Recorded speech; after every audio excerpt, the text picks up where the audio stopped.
करंजिया बनखंड ठाकुरमुंडा वनांचल अंतर्गत खपराखाई गाँ वन कर्मचारी माने जैनिक व्यक्ति घर चढ़ाऊ कर वज्रकाप्तर काती जबत कर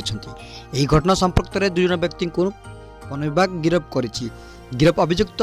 हेले ठाकुरमुंडा थाना अंतर्गत साले बेडा ग्राम पंचायत खपराखाई ग्रामर करण हांसदा और बड़ महुलडिया ग्रामर डुबुराज कागराई बोली जनापड़ी।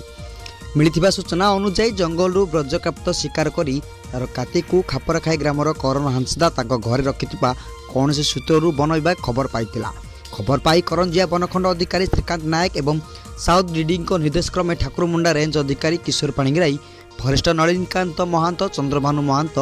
फरेस्ट गार्ड मनोज बेहेरा सुनील साहू प्रमोद महांत समेत वन विभाग उत्तर और दक्षिण डिविजन कर्मचारी माने सर्च वारेंट सह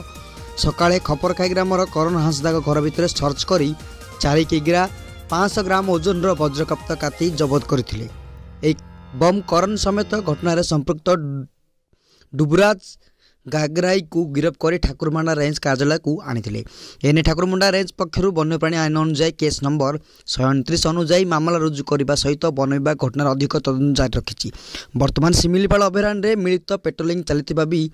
शिकार माने वन विभाग कर्मचारी को चकमा दे विभिन्न समय वन्यजंतु शिकार करुवा घटना प्रत्येक दिन सामना को आसुची। तेणु वन्यजंतु शिकार करुवा शिकारी मानक कठोर दंड विधान व्यवस्था न कले आगामी दिन में शिकार करने सहायक हो पारंता। रायरंगपुर श्यामल दुप्परडांग रिपोर्ट दिग्दर्शन न्यूज।